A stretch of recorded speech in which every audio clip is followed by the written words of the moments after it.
यह Bible in one year का हिंदी प्रकरण है। 355वां दिन। परमेश्वर की कृपा दृष्टि आप पर है। हाथ बहुत महत्वपूर्ण है। अपनी बेटी की विवाह के दिन मैंने उसका हाथ पकड़ा और उसका हाथ पादरी को सौंपा, जो हमारा दामाद था। उसका हाथ परमेश्वर के हाथ को दर्शाता था और फिर उसने उसका हाथ उसके पति के हाथ में दे दिया। प्रतीकात्मक तौर से मैंने उसे परमेश्वर को सौंपा और परमेश्वर ने उसे उसके पति को सौंपा।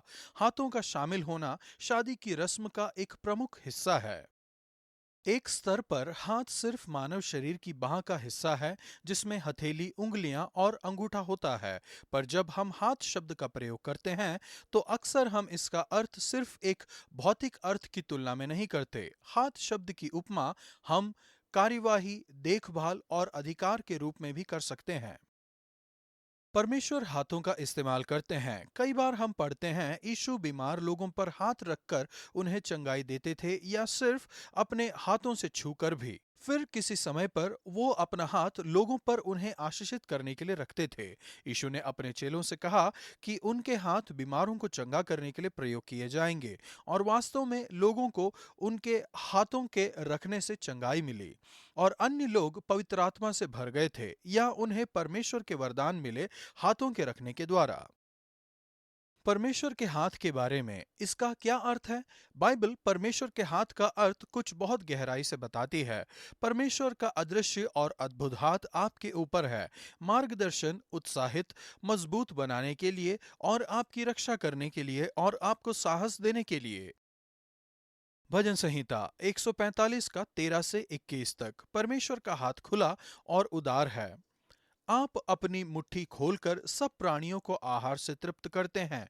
परमेश्वर की ऐसी असाधारण उदारता का रूपक, जो अपनी मुट्ठी को खोलकर आपकी इच्छाओं को तृप्त करते हैं। भजन संहिता के बीच में कहीं पर परमेश्वर का महान प्रेम और भक्ति देखने को मिलती है।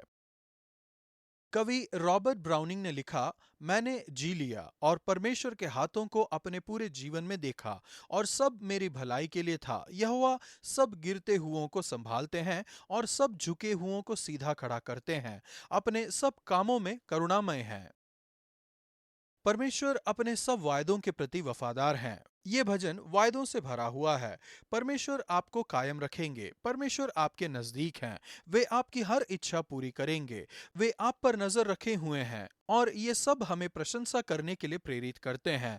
मैं यहोवा की स्तुति करूंगा और सारे प्राणी उसके पवित्र नाम को सदा सर्वदा धन्य कहा करेंगे।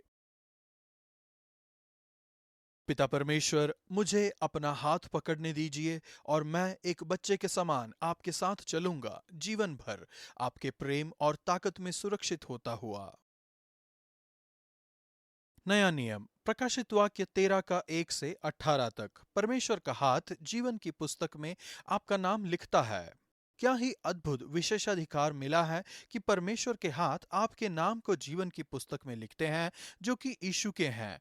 सताव के दौरान परमेश्वर के पवित्र लोग पूरी भावना और भक्ति के साथ डटकर खड़े होते हैं।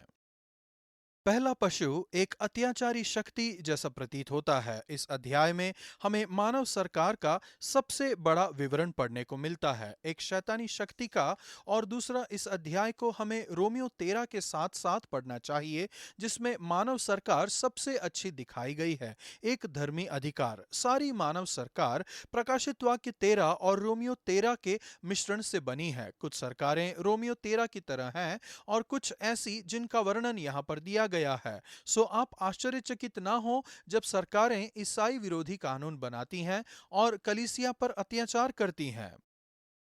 हो सकता है 7 सिर उन 7 पहाड़ियों का प्रतीक है जिस पर रोम बनाया गया।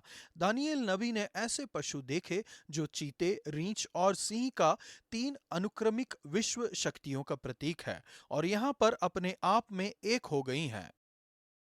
वह प्राणघातक घाव जो अच्छा हो गया नीचे की ओर संकेत करता है, जिसने ईसाइयों पर बहुत अत्याचार किए, और उसने एडी 68 में आत्महत्या करने का प्रयास किया, और ऐसा कहा जाता है कि वो बच गया था कहावत के अनुसार।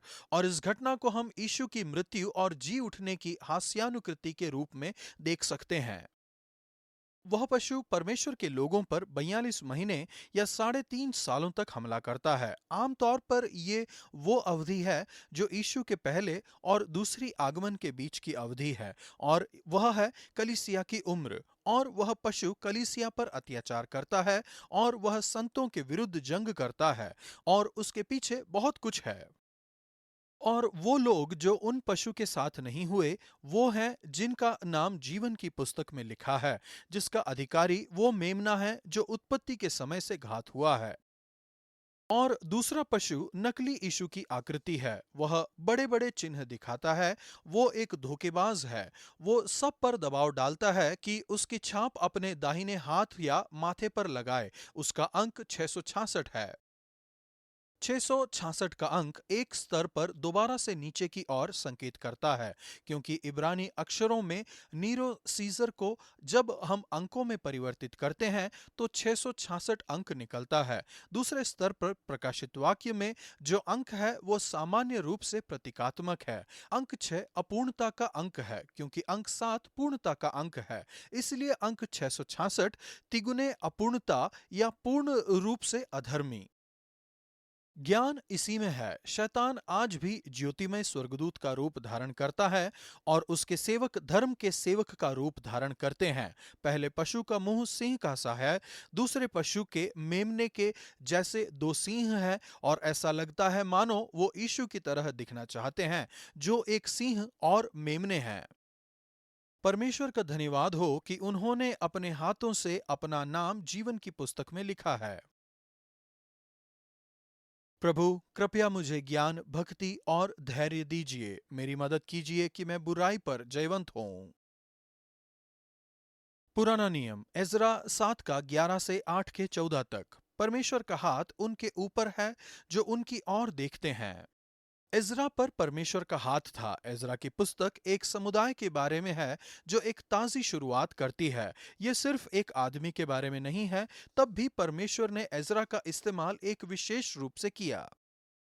एजरा जानता था कि प्रभु का हाथ उस पर था, क्योंकि मेरे परमेश्वर यहोवा की कृपा दृष्टि मुझ पर हुई। इसके अनुसार मैंने हियाव बांधा और इस्राएल में से मुख्य पुरुषों को इकट्ठा किया कि वे मेरे संग चलें। एजरा ने और 1500 पुरुषों ने, हो सकता है कुल मिलाकर 5000। कल के गद्यांश में हम पढ़ेंगे, हमारे परमेश्वर की कृपा दृष्टि हम पर हुई। हमारे परमेश्वर की कृपा दृष्टि उन सब पर है जो उनकी खोज में रहते हैं। परमेश्वर की कृपा दृष्टि हम पर रही, और उन्होंने हमको शत्रुओं और मार्ग पर घात लगाने वालों के हाथ से बचाया। और जब आप परमेश्वर की ओर देखते हैं तो आप सुनिश्चित हो सकते हैं कि उनका हाथ आपके ऊपर भी है। एज़रा एक याजक और शास्त्री था जिसने शास्त्रों को बहुत ध्यान लगाकर पढ़ा था। याजक और शास्त्री, परमेश्वर ने धर्मनिरपेक्ष नेता अर्थक्षेत्र के द्वारा अपनी भली योजना पूरी की, और एक राजा का हृदय परमेश्वर के हाथ में रहता है। जिधर वह चाहते हैं उधर उसको फेर देते हैं। अर्थक्षेत्र ने चिट्ठी लिखी जिसमें उसने एज़रा को देने की सामग्री के लिए लिखा था। यहाँ हम धर्मनिरपेक्ष सरकार का उदाहरण देखते हैं, जो ज्यादा रोमियो 2 जैसा है, न कि प्रकाशित वाक्य 13 जैसा। अर्थक्षेत्र लिखता है, तू तो राजा और उसके सारे मंत्रियों की ओर से भेजा गया है कि अपने परमेश्वर की व्यवस्था के विषय में जो तेरे पास है यहूदा और यरूशलेम की दशा पूछ ले। और वो आगे कहता है कि मैं तुम्हें अधिकार देता हूँ एजरा, तेरे परमेश्वर से मिली हुई बुद्धि के अनुसार जो तुम में है, न्यायियों और विचार करने वालों को नियुक्त कर, जो महानद के पार रहने वाले उन सब लोगों में जो तेरे परमेश्वर की व्यवस्था जानते हो न्याय किया करें, और जो उन्हें ना जानते हो उनको तुम सिखाया करो। एजरा कहता है, धन्य है हमारे पितरों का परमेश्वर यहोवा, जिन्होंने ऐसी मनसा राजा के मैनेजर से उत्पन्न की है कि यहोवा के यरूशलेम के भवन को संवारे, और मुझ पर राजा और उसके मंत्रियों और राजा के सब बड़े हाकिमों को दयालु किया। जब परमेश्वर का हाथ आप पर है तो आप पहाड़ पर एक रोशनी के समान हो जाते हैं। परमेश्वर की रोशनी आप में से चमकती है, और वो रोशनी लोगों को उनकी तरफ आकर्षित करती है।